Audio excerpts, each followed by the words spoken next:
All we ever hear in the West about Syria is propaganda. Propaganda from the White Helmets, propaganda from the Syrian Observatory for Human Rights, propaganda from the BBC, propaganda from Sky News, which basically feeds back from these two sources, which are themselves propaganda sources. So that's all that people like Peter Tatchell would receive, for example. They wouldn't know the likes of Vanessa Beeley and, people that have actually stayed in Syria, actually been in Idlib and Raqqa and, Aleppo and all these places, Mosul and whatever, all these in Iraq and Syria and God knows where. Places that you hear about on the news. They've been there, they've stayed there, they've met the people, they know what's going on, they know who the propagandists are and who the real enemy is, and it's not who the Western governments have been telling us is the enemy. We've been funding moderate Islam, we've been funding moderate terrorists, and they are actually terrorists, so that they can take out Assad, so that they can regime change that country for the globalists, like what happened with Libya. And now look what's happened to Libya, it's become a slave market. But Peter Tatchell, of course, seems to only think that Assad is the big enemy because he has so much Russophobia because of his, homophobic arrests or whatever. That he has so much Russophobia, he's not prepared to even give an inch to Assad or any of the actual Syrian activists that are in that country that are telling the truth about Assad and how he's a secular leader, he lets them all live together, and no one else, none of the jihadis that they're fighting against do, certainly, and none of the leaders that the West put in, or any of the militant groups that seem to find their way into the vacuum whenever the West is finished in a place, like what happened in Libya with Gaddafi. None of those are remotely democratic. None of those are remotely secular. It's just ISIS, it's just Sharia. It's just massively enforced Islam everywhere. Islamic police, Sharia police everywhere. Bullying and killing everyone. And the White Helmets are part of that Sharia police force. They're not Syria's civil defense. They don't belong to Syria. They're not sanctioned by Syria. They're funded by Soros, they're funded by the West, they're given Oscars by Hollywood. They are, propagandists, leading the fake news that comes out of Syria so that we stage the invasions. And we carry on ultimately for the aim of globalist regime change in Syria, because they want to get rid of Assad because it's geostrategic. That's all it ever comes down to. Don't listen to the propaganda. Anything you've heard about Assad is probably lies.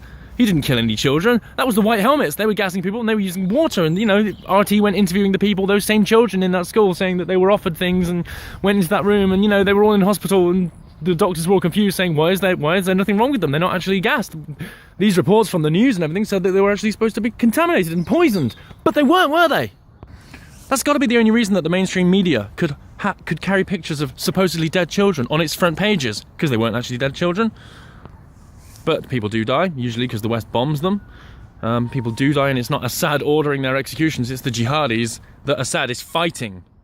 And Tatchell seems to be tacitly on the side of those jihadis, which throw gay people off buildings.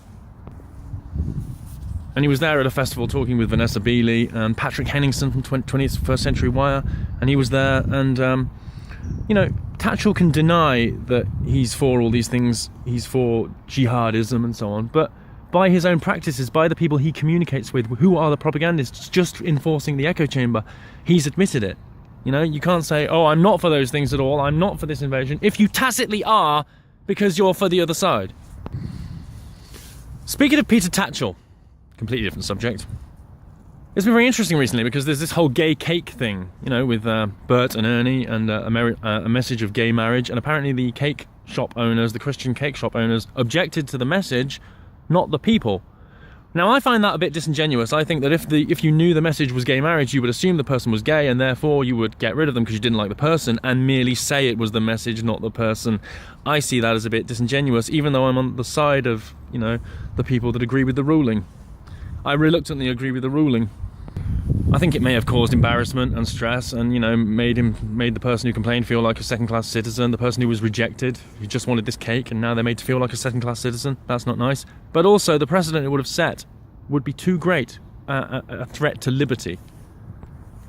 And I'm not the only one that's saying that. Stephen Fry agrees. Peter Tatchell agrees. And consequently, a lot of the LGBT are very disappointed in Tatchell, as they usually are. But then, what would they know with their misogynistic trans activism? Oh, Tatchell can be right on some things. He's completely wrong about Syria. He's completely right about the cake. But he's totally wrong about Islam. He seems to think that there can be gay Muslims and we can all live happily alongside each other. That won't cause a war at all. Do you think that homophobic Muslims are more prevalent than homophobic Christians or homophobic atheists. I think they probably are. And it's totally disingenuous of Peter Tatchell to ignore Sharia and the homophobia within Islam, even within the families of those gay Muslims. You know, you could meet other Muslims in the police force, in whatever, they could be judging you, doctors that could be diagnosing you. They could automatically hate you because they know you're a gay Muslim. Because to a Muslim, a gay Muslim is no Muslim at all, bruv. And therein lies the problem. You're not protecting these people, you're just merely hiding the fact that they're in danger. You're protecting the people that are actually causing that danger. You know, and making more of those people come into the country and saying, don't say anything, oh, let's all be tolerant and just get massacred. That'd be good.